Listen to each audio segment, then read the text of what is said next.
Okay, I would like to welcome Dr. Kevin Kerrigan, his wife Leslie, his mother-in-law Helen, and 4 of his 5 sons, and friends that are here tonight. The Dr. Thomas A. Dooley Award was established in 1984. This award is conferred on an alumnus or alumna who has exhibited outstanding service to humankind. In a letter sent by Dr. Dooley to Father Ted Hesburgh shortly before his death in 1961, "Because I can pray, I can communicate. How do people endure anything on earth if they cannot have God? I realize the external symbols that surround one when he prays are not important. It is something else there that counts. But just now, and just so many times, how I long for the grotto. Away from the grotto, Dooley just prays. But at the grotto, especially now, when there must be snow everywhere, and the lake is ice glass, if I could go to the grotto now, then I think I could sing inside. I could be full of faith and poetry and loveliness and know more beauty, tenderness, and compassion." Dr. Kerrigan was no stranger to the work of Dr. Dooley, even in his younger years. A quote from Kevin's book, Searching Heart, Testing Mind: "My interest in becoming a doctor began while I was still in my chubby, timid, prepubescent stage. I was a voracious reader, living an imaginary life of adventure through the stories I read. One book in particular, or rather a trilogy of books, fired my imagination. It was a true account by Dr. Tom Dooley of his experience as a young Navy physician. His story of selfless devotion inspired me. I pictured myself caring for sick and hurting people who had nowhere else to turn. So Kevin would follow Dr. Dooley's footsteps to Notre Dame. And in his roommate Peter DePresto's words, back then we could tell he would be a great surgeon. In comparative anatomy, Kevin would be very careful in the dissection of his cat, where we would all be hacking away at ours. And speaking of the dissection of cats, Peter told me the story when Kevin was so concerned about not finishing his dissection, he brought the cat back to Dillon Hall to work on. And that was all well and good until Kevin left for class the next morning, and when the cleaning woman entered his room and saw that cat on the desk, she ran down the halls of Dillon screaming. As Kevin was nearing the end of medical school, he would recount, "Deep down I realized that somewhere along the way I'd lost the sense of purpose that had sparked my determination to become a doctor. That was until he registered for the class Tropical Medicine, spending 3 months working at a jungle hospital in Ecuador. Not only would this journey lead him to his lifelong passion of missionary work, but also to the love of his life, Leslie. Kevin has served in Ecuador, Kenya, Papua New Guinea, Rwanda, Ethiopia, Zambia, and Iraq. Kevin was the first naval officer to receive the American Medical Association's Dr. Nathan Davis Award for outstanding contributions in the art of science and medicine and the betterment of public health, considered one of our nation's most prestigious awards. So let us give a warm welcome to our Dr. Thomas Dooley Award winner, Dr. Kevin Kerrigan.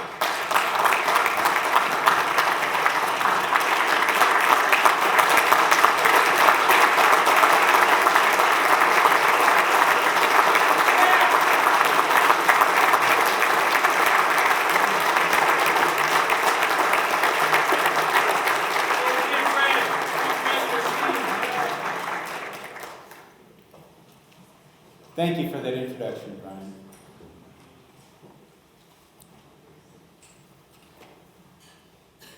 It was Sunday morning in the western highlands of Papua New Guinea.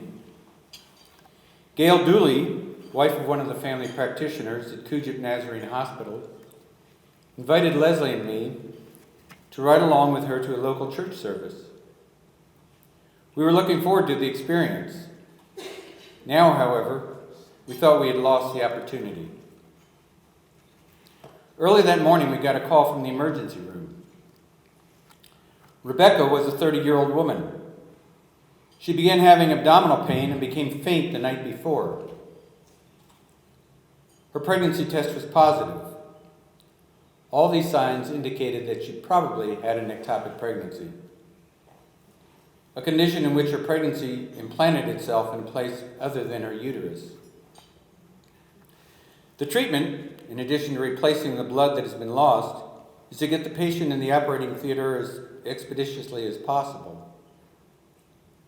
At operation, the patient's abdomen is often full of clotted blood, as was the case for Rebecca.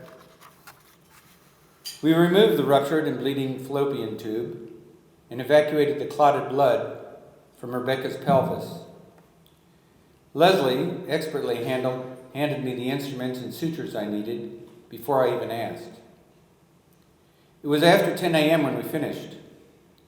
We were due to leave for the bush service a half hour before that time. Well, I guess we'll have to wait for another chance to go, I tried to console an obviously disappointed Leslie. As we left the theater, heading for home, we were surprised to see Gail. She was waiting for David to finish his rounds. David was a medical student from nearby Australia who was visiting. We all hopped in Gail's awaiting vehicle and headed to the other side of the Waggi River. The service was in progress as we entered the thatch-roofed, dirt-floored church building. None of the congregation seemed to mind that we were late. We removed our shoes and took the places reserved for us, sitting on the plastic mats covering the dirt floor. Exceptions were made for us to sit together, despite the fact that the rest of the congregation sat men on the right, women on the left. At the appropriate time, Gail introduced Leslie and me as the surgery team that had just operated on a lady to save her life. We were recognized by the assembly with nods of approval and a polite smattering of applause. Gail next introduced David as an Australian medical student who had previously played professional rugby for the Wallabies. This news was greeted by exuberant and sustained applause and wide smiles. These folks were obviously more impressed by rugby skills than by life-saving surgical capabilities. I had to chuckle. People are people, no matter where in the world you find them.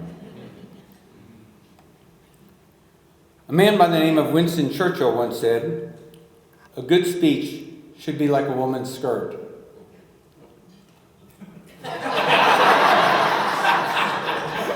Long enough to cover the subject and short enough to create interest. Hopefully I've created some interest tonight. If you want to read more details of our lives, please read God in a Bottle that relates some of our adventures overseas. Just over half a century ago, at a place not far from here, I was beaten to a pulp by a young man named Kent. Kent, like me, was a freshman at Notre Dame and a member of the 1969 Bengal Bouts tournament. He won a unanimous decision over me that day and advanced to the qualifying round in the 150-pound division. I felt dejected and disillusioned and swore that I would ignore all of Coach Nappy's advice, that it was style and technique that led to victory. From what I had observed, it was pure savagery that allowed you to advance in the Bengal Bouts tournament. I learned an important lesson that day. You have to fight for what you believe. The prior November, I had been contentedly a member of the Notre Dame wrestling team, where technique assures one's success. But then my parents, who, by the way, were paying all $3,500 per year of my tuition, received in the mail notification that I was receiving 2 pink slips. One for a D in integral calculus, and one for an F in Emil Hoffman's general chemistry class.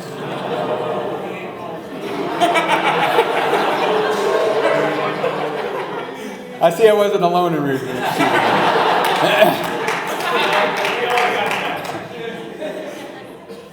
I felt dejected and disillusioned.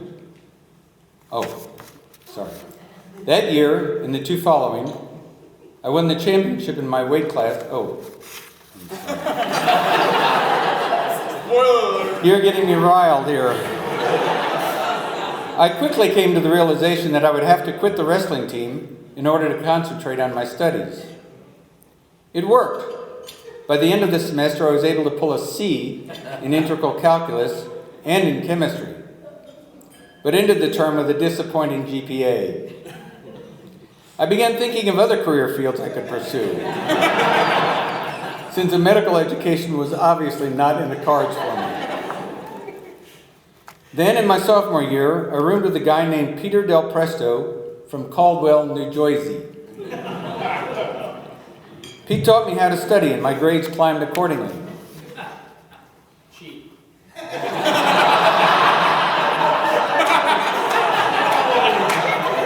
That's right. You know Pete? That year, and the two following, I won the championship in my weight class at the Bengal Bouts tournament. I was beginning to see the merits of fighting for what I believed. I did well on my MCATs and entered medical school at the University of South Florida. Whew, what a relief. But I did receive another scare part of the way through medical school. I took the first of 3 sections of the national board exams near the end of my second year.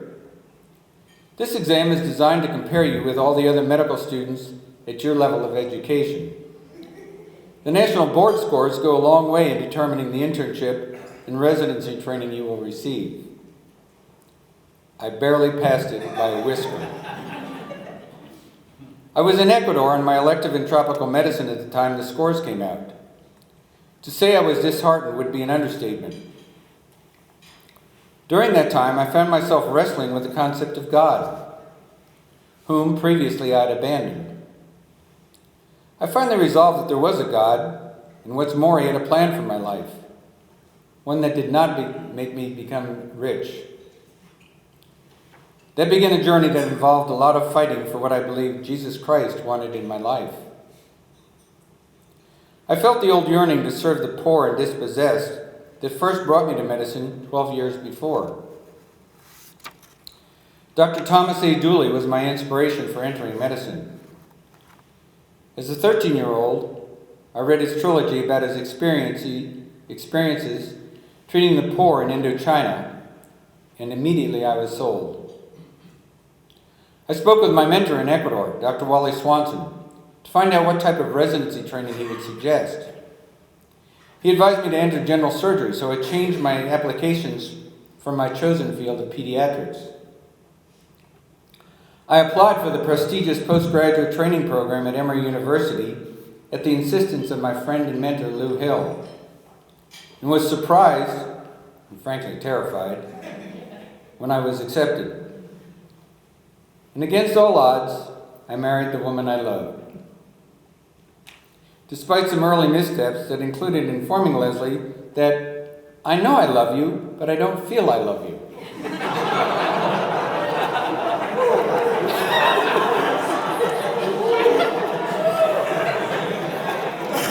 Yeah, don't try that at home, please.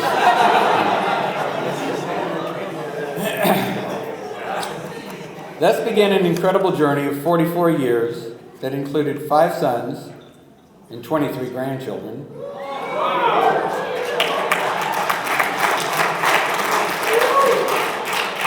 And took me to such far-flung places in the world as Ecuador, Kenya, and various other countries in Africa, Papua New Guinea, and Iraq. There's an African proverb that goes something like this: if you want to travel fast, go alone. If you want to travel far, go with someone. I have here with me tonight some of the people who have accompanied me on this journey and have most influenced its outcome. When you hear your name called, please rise and be recognized. There's Dr. Mike Harrington, class of 72.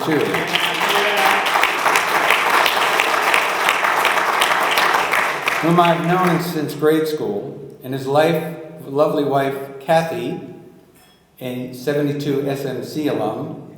Right? Stand up. Who, together with my good friend Peter Del Presto, also of the class of 72, nominated me for this award. 4 of my 5 sons are with me tonight. Sean, the eldest, was unable to make the trip to South Bend due to his role with World Vision in Rwanda. But I have here Kyle, class of 2000. He now lives in Pittsburgh and is the Senior Director for General Nutrition Corporation. He is tasked with opening new international markets for GNC. And Ryan, an 03 graduate of Clemson University,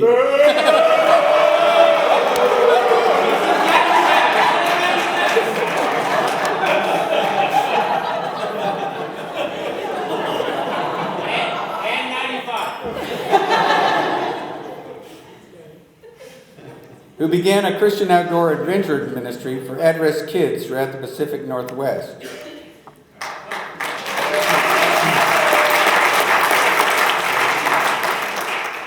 And Ian, who fulfills the challenging role of Director of Flight Operations at Moody Aviation, a school for missionary pilots located in Spokane, Washington.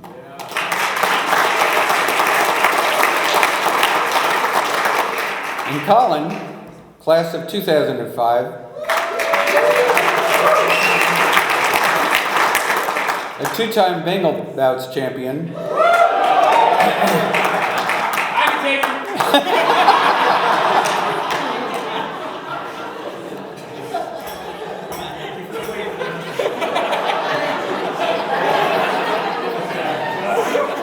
and currently with Ethicon in Southern California, where he lives about 15 minutes away from my mother-in-law, Ellen Williams, and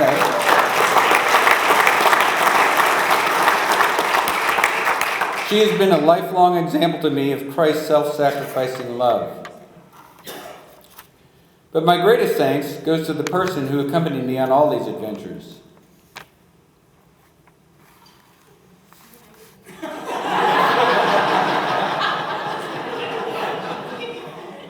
Fighting by my side, providing me with all the professional support that could be asked, and encouraging me when I most needed encouragement. My partner for the past 44 years, and the love of my life, the former Leslie Williams.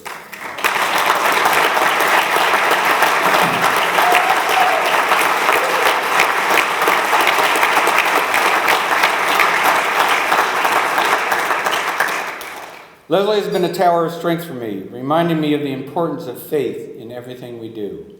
You may all be seated now.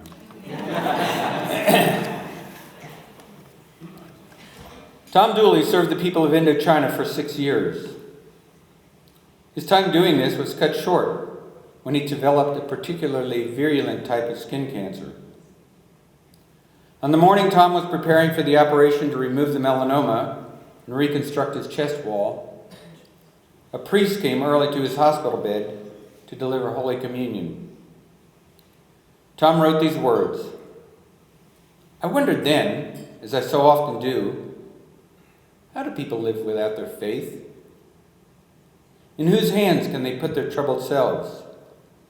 In the infinity of questions that come to a man at a time like this. In conclusion, he wrote, peace of soul and body flooded me over me, a deep, warm, quiet peace. I was ready. Dr. Thomas A. Dooley passed away the day after his 34th birthday.